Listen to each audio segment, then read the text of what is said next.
प्रधानमंत्री नरेंद्र मोदी होरें आखेआ जे सिंदूर अभियान ने आतंकवाद गी बिल्कुल भी बर्दाश्त नहीं करने बारे भारत की नीति का पूरी दुनिया की दिता सख्त संदेश। केंद्र सरकार ने जम्मू कश्मीर च 19 सड़कें ते टनलें के निर्माण लई 10,637 करोड़ रुपए की रकम की मंजूर।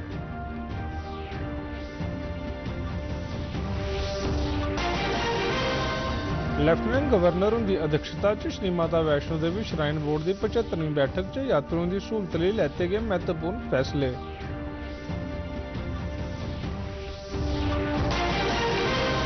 ते राजौरी जिले की छटियार चिंगसथार कोल होए एक सड़क हादसे च 2 लोगों की मौत ते 7 जख्मी।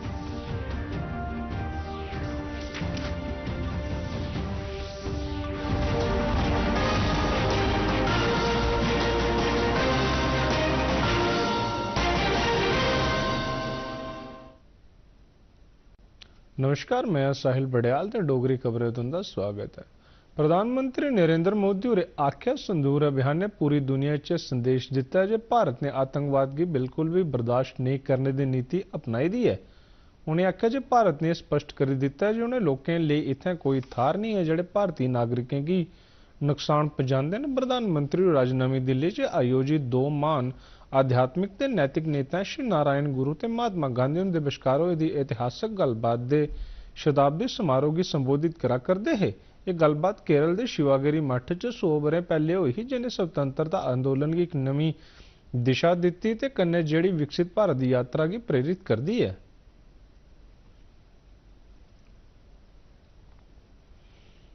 हमने दिखा दिया है कि भारतीयों का खून बहाने वाले आतंकियों के लिए कोई भी ठिकाना सुरक्षित नहीं है। साथियों, आज का भारत देश हित में जो भी हो सकता है और जो भी सही है उसके हिसाब से कदम उठाता है।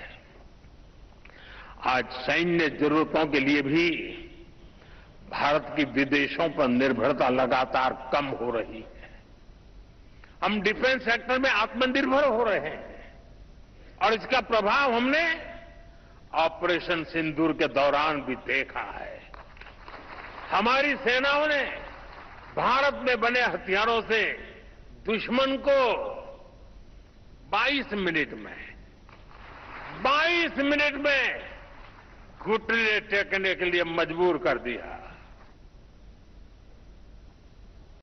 इजराइल ने ईरान करने संघर्ष विराम लिए अमरीकी राष्ट्रपति डोनाल्ड ट्रंप उनके प्रस्ताव की मंजूर करी लेता है। प्रधानमंत्री बेंजामिन नेतन्याहू के दफ्तर थमां जारी एक बयान च आख्या गया है तेहरान ते परमाणु के प्लास्टिक मिसाइल खतरे की दूर करने बारे अपने लक्ष्य की हासिल करने परंत तो संघर्ष विराम लिए सहमत न। बयान च ईरान के परमाणु खतरे की खत्म करने वास्ते समर्थन देने ते कार्रवाई च शामिल होने लिए अमरीका का धन्यवाद भी किया गया है। नेतन्याहू ने यह भी आख्या जो संघर्ष विराम की खिलाफवर्जी का जोरदार तरीके जवाब देंगे। ये थमां पहले अज ट्रंप होर ईरान के इजराइल बश्कार संघर्ष विराम की घोषणा करते हुए आख्या जे हुण यह लागू हो गया है। उन्हें दोनों मुल्कों की आख्या जो वो इसकी खिलाफवर्जी नहीं करन। लैफ्टिनेंट गवर्नर मनोज सिन्हा होरें प्रधानमंत्री नरेंद्र मोदी ते केंद्रीय सड़क ट्रांसपोर्ट मंत्री उनका इस गल्ला लई आभार प्रगट किया जो उन्हें जम्मू कश्मीर लई 296 किलोमीटर लंबी सड़कें ते टनल संबंधी 19 प्रोजेक्ट लई 10,637 करोड़ रुपए मंजूर किए। इनदे च पीर की गली टनल, जंसकार शोपियां सड़क पर सधाना टनल, श्रीनगर च लाल चौक थमां परिमपोरा तोड़ी फ्लाईओवर, नारवल गुलमर्ग सड़क पर ते काजीकुंड बाईपास पर फ्लाईओवर बनाने वाले प्रोजेक्ट शामिल न। इन्हें प्रोजेक्टों के कन्ने आले दुआले के इलाके च विकास जो और मते मौके हासिल होंगे। इसके अलावा केंद्र शासित प्रदेश च सैलसफा गतिविधियों की भी बढ़ावा हासिल होगा। मुख्यमंत्री उमर अब्दुल्ला होरें भी जम्मू कश्मीर वास्ते 10,637 करोड़ रुपए की लागत वाले सड़क ते टनल प्रोजेक्ट मंजूर किए जाने लिए प्रधानमंत्री नरेंद्र मोदी का धन्यवाद किया। मुख्यमंत्री ने आख्या कि एक मुख्य उपलब्धि तहत मेरी सरकार की सड़क ते टनल के निर्माण लिए 10,637 करोड़ रुपए की रकम हासिल हुई है। उन्हें आख्या कि मैं प्रधानमंत्री नरेंद्र मोदी के सड़क ट्रांसपोर्ट मंत्री नितिन गडकरी उनका ये आभार प्रगट करना। ऐतिहासिक मुगल सड़क पर टनल के निर्माण लिए केंद्र सरकार से पैसा मंजूर करने लिए पुंछ के लोग प्रधानमंत्री नरेंद्र मोदी के केंद्रीय मंत्री नितिन गडकरी का आभार प्रकट किया। लोगों का आखना है मुगल रोड पर टनल बनने कन्ने सड़क 12 महीने खुली रहो, जिस कारण पुंछ ते राजौरी च कारोबार के सैल सफे की बढ़ावत होगी। बंद रहती थी बारिश और बर्फबारी की वजह से, तो एक देरीना मांग थी खित्ता पीर पंचाल के लोगों की कि मुगल रोड पर एक टनल तामीर किया जाए। हम भारत सरकार के वजीर आजम जनाब नरेंद्र मोदी साहब के और खसूसी तौर पर जो हमारे रोड ट्रांसपोर्ट मिनिस्टर हैं नितिन गडकरी साहब, उनका शुक्रिया अदा करते हैं कि उन्होंने पुंछ की तरफ और खित्ता पीर पंचाल की तरफ खसूसी तवज्जो दे करके 3,500 करोड़ से जायद जो रकम वागुजार की है इस टनल के लिए।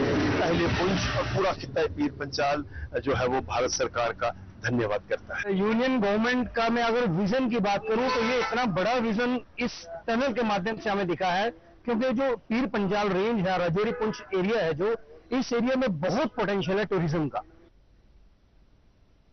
विदेश मंत्री डॉक्टर एस जयशंकर और आज 13वें पासपोर्ट सेवा दिवस पर राष्ट्रव्यापी सतह पर ई पासपोर्ट सेवा शुरू करने ते पासपोर्ट सेवा प्रोग्राम च और बेहतरी आने की घोषणा करते हुए मुल्का च विदेशों च पासपोर्ट अधिकारियों की तरफा किए जाने वाले जतन की सराहना की। विदेश मंत्री और सेवा सुशासन ते गरीब कल्याण योजना तहत पासपोर्ट सेवा च आए दे बदलाव की भी उजागर किया ते इसे विकसित भारत के लक्ष्य की हासिल करने च महत्वपूर्ण दस्या।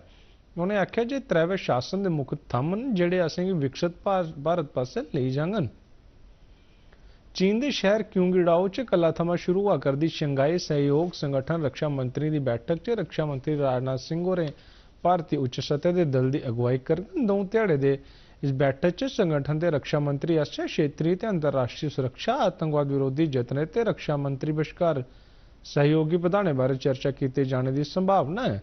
मेद है कि रक्षा मंत्री और अंतरराष्ट्रीय सतह पर ईमानदारी ते सुरक्षा की बढ़ावा देने बारे भारत के विजन की सामने रहगन ते आतंकवाद ते अतवाद के खात्मे लिए लगातार साझे जतन करने का आह्वान भी करगन।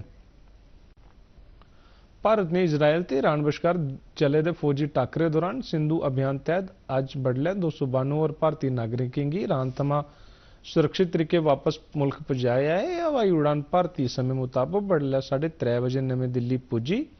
यदा सरिस्ता विदेश मंत्रालय की तरफा किया गया है। मंत्रालय ने प्रवक्ता रणधीर जायसवाल और दस्या जे 18 जून की शुरू हुए इस अभियान तहत हुणे तोड़ी ईरान थमा 2295 भारतीय नागरिकों की ईरान थमा सुरक्षित वापस मुल्क पजाया गया है। एक ध्याड़ा पहले 290 भारतीय नागरिकों की वापस मुल्क पजाया गया, जिंदे च श्रीलंका का एक नागरिक भी शामिल है। इजराइल च भारतीय राजदूत ने दस्या जे सोमवार ऑपरेशन सिंधु तहत 604 भारतीय नागरिकों की जॉर्डन ते मिस्र राहें वापस मुल्क पजाया गया। श्री जायसवाल और इस गल्ला की पुष्टि की थी जो इजराइल थमा 161 भारतीय नागरिकों का पहला जत्था सुरक्षित भारत पुजी गया है। श्री माता वैष्णो देवी बोर्ड की 75वीं बैठक लगी। कटड़ा के अध्यात्मक विकास केंद्र च लगी इस बैठक की प्रधानता लैफ्टिनेंट गवर्नर मनोज सिन्हा होरें की, जेड़े बोर्ड के चेयरमैन भी हैं। बैठक दौरान यात्रुओं की सहूलत ते तीर्थ स्थान के विकास लिए नेकां फैसले लेते गए। लैफ्टिनेंट गवर्नर और इस गल्ला पर जोर पाया जे आध्यात्मिक धारा पर आने वाले श्रद्धालुओं की यात्रा की सुगत ते सखल्ला बनाया जा।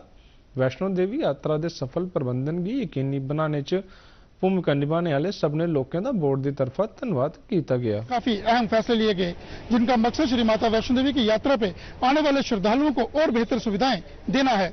देवेंद्र ठाकुर, दूरदर्शन समाचार, कटरा। जम्मू कश्मीर भाजपा तरफा डॉक्टर श्यामा प्रसाद मुखर्जी की पुण्यतिथि पर श्रीनगर च एक समारोह का आयोजन किया गया। इस मौके पर पार्टी के प्रदेश जनरल सैकटरी संगठन अशोक कौल के अलावा पार्टी के 2 मकामी नेता जिंदे च अल्ताफ ठाकुर, आरिफ राजा, डॉक्टर अली मोहम्मद मीर, वानी मुसर भी शामिल हुए। स्वर्गवासी नेता की श्रद्धांजलि देते हुए वक्ताएं उनकी तरफा राष्ट्र की एकता लिए किए गए जतनों की उजागर किया। राजौरी की छटियार चिंगस थारा को अज हुए एक सड़क हादसे 2 जने की मौत हो गई तो 7 दूए जख्मी हो गए। मरने वाले की पहचान 26 बरे की इंशाह फातिमा ते 50 बरे की फरजाना बेगम के तौर पर की गई है। हादसे की खबर मिलते कि सेना, पुलिस ते दूई एजेंसी दी टीमां घटना वाली थारा पुजी गई ते राहत ते बचाव काम शुरू कर दिता। गंभीर तौर पर 2 जख्मी की जम्मू के मेडिकल कॉलेज अस्पताल भेजिया गया है। राजौरी के डिप्टी कमिश्नर अभिषेक शर्मा और घटना वाली थारा का दौरा लाया ते जख्मी की सेहत बारे जानकारी हासिल की। उन्हें तेज रफ्तार मोटर गड्डियों खिलाफ सख्त कार्रवाई पर जोर पाते हुए आख्या जी सड़कें के कंढे जरूरी सूचना दिते जाने की भी लाजमी बनाया जा। भी है जमी है लेकिन जो 2 लोगों की नुकसान हुआ है वो दुख है हमें। गाड़ियां तो चलो अनफॉर्चुनेट एक्सीडेंट यहाँ पे रोड एक्सीडेंट हुआ जिसमें वी अनफॉर्चुनेटली लॉस्ट 2 लाइव्स और देयर आर 7 इंजरीज। तो आइडेंटिफाई करने के लिए कि क्या रीजन है एक्सीडेंट का, हम लोग स्पॉट पे आए हैं पूरे हादसे के बाद असेस करने के लिए कि इसको हम कैसे प्रिवेंट करें और फ्यूचर में हम क्या क्या ऐसी चीजें यहाँ पे इंक्लूड करें जिससे कि रोड एक्सीडेंट ना हो। जो सड़क हादसा हुआ है जहाँ टेम्पू जो है हादसे का शिकार बना है, इस टेम्पो में सवार 9 लोग जो हैं वो घायल हुए हैं, जिसमें 2 की जान जो है वो मौके पे ही चली गई है। इस वक्त मैं उस स्पॉट पे मौजूद हूँ, यहाँ टेम्पो ये हादसा हुआ है और ये टेम्पो के हादसे में जो घायल हुए हैं उन्हें जीएमसी राजौरी में इलाज के लिए भर्ती करवाया गया है। दूरदर्शन न्यूज के लिए राजौरी से शक्ति शर्मा। रियासी कटड़ा च भारी बरखा होने कारण श्री माता वैष्णो देवी तीर्थ स्थान के रस्ते पर मुख पड़ाव हिमकोटी पर पस्सियां पौने कन्नै बड़ा मता नुकसान होया है। कल बडले होई दी इस घटना कारण बोर्ड के अधिकारी यात्रुओं की सुरक्षा लिए इसी रस्ते वैष्णो देवी की यात्रा की अस्थायी तौर पर बंद कर दिता है। इसके अलावा बैटरी कार ते सम्यान लेने वाली दूसरे मोटर गड्डी की आवाजाही भी बंद रही। वहाँ किसी के भी हताहत होने की खबर नहीं है। श्री माता वैष्णो देवी तीर्थस्थान बोर्ड ने मकामी अधिकारियों के सहयोग कन्नै स्थिति का जायजा लेने ते मलबे घटाने लिए टीमें का गठन कर दिता है।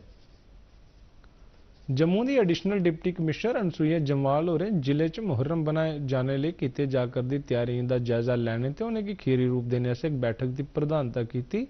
बैठक च इस गल्ला गी यकीनी बनाए जाने पर जोर पाया गया जो मुहर्रम जुलूस की सुचारू ढंग कन्नै संपन्न करवाने लिए लोड़ दे प्रबंध समय कोला पहले पूरे करी लेते जान। उन्हें इस दौरान बिजली ते पानी की बिजन रुकावट सप्लाई, स्वच्छता ते सुरक्षा के जरूरी प्रबंध किए जाने पर भी जोर पाया गई थी। वो जिला प्रशासन में जो मुहर्रम आने वाले दिनों में मुहर्रम में उसको अरेंजमेंट्स के रिव्यू करने के लिए रखी गई थी, जिसमें विभिन्न विभागों के ऑफिसर्स थे, जिसमें पीडीडी, जल शक्ति, हेल्थ, फायर एंड इमरजेंसी, ये सब ऑफिसर्स प्रेजेंट थे। साथ में नॉन ऑफिशियल मेंबर्स भी थे। तो सबको ये डायरेक्शन दी गई कि ये जो प्रोसेशंस हैं जो 2 जुलाई 6 जुलाई को निकले हैं उनमें all arrangement should be in place. Health and sanitation को भी बताया गया कि जितने भी एरियाज हैं, पीर मिठा, न्यू प्लॉट, भिटिंडी एरिया, इनमें जहां वो मीटिंग प्लेसेस हैं, जहां प्रेयर के पॉइंट्स हैं, वहां पर in and around that area वो सफाई रखें। इस बरे की अमरनाथ यात्रा के विजन को से रुकावट सफलता कन्नै संपन्न करवाने लिए राष्ट्रीय आपदा कार्रवाई बल से सभ्य तैयारियां कीतियां जा कर दियां। इस संबंधा च यात्रा दौरान चांचक पैदा होने वाली किसी भी आपातकाल स्थिति कन्नै निबड़ने लिए बल के कर्मचारियों की सिखलाई दी जा करती है। इस संबंध च लाए गए खास सिखलाई कैंपें च बल के कर्मचारियों की पस्सियां पौने पर सड़कें की साफ करने ते हादसे से जख्मी होने वाले लोगों की फर्स्ट एड हासिल करवाने की सिखलाई भी दी जा करती है। इस सिलसिले च उधमपुर जिले की सूई थारा पर तैनात राष्ट्रीय आपदा कार्रवाई बल की 13 बटालियन के इंस्पैक्टर मुंशी राम की निगरानी च बल के कर्मियों की रोज अभ्यास करवाया जाता है। आज हम लोगों ने ये जो मॉकड्रिल किया है ये बाबा बर्फानी अमरनाथ की यात्रा के लिए किया है, क्योंकि हम लोग रोड हेड पर हैं और सभी से निवेदन है कि आइए बाबा बर्फानी का दर्शन कीजिए, क्योंकि हम लोगों ने इसी पर्पज पर जो है मॉकड्रिल की है ताकि कोई रास्ता बंद हो जाए, जहाँ कुछ लाइन स्लाइड आ जाए तो हम आप लोगों की रक्षा कर सकें। कश्मीर वादी च लगातार बधा करते तापमान की ध्यान च रखते उच्च शिक्षा महकमे ने वादी के सभनें डिग्री कॉलेजें च इस महीने की 24 तरीक थमां 10वें ध्याड़े लेकर मेरी छुट्टियों की घोषणा की है। महकमे ने आख्या जे छुट्टियां जिहड़ियां आम तौर पर 15 जुलाई थमां शुरू होंदियां हियां उन्हेंगी तापमान च बाधा होने करी पहले गै घोषित कर दिता गया। महकमे ने यह भी आख्या जे इस बारे पहले बारी जारी किए गए हुक्म च संशोधन किया गया है, जिसके तहत हूँ 15 जुलाई थमां 24 जुलाई तोड़ी होने वाली गर्मी दी छुट्टियां 24 जून थमां 3 जुलाई तोड़ी जारी रौहन। तुस खबरें दा बुलेटिन साढ़े YouTube चैनल https://www.youtube.dd-news जम्मू पर भी दिखी सकते हो। इसके अलावा तुस साढ़ा ये चैनल YouTube के QR कोड की स्कैन करिए भी दिखी सकते हो।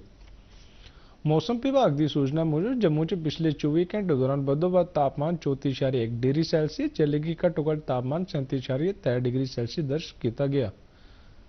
इस कन्नै डोगरी खबरें का बुलेटिन समाप्त हुआ। दियो इजाजत, नमस्कार।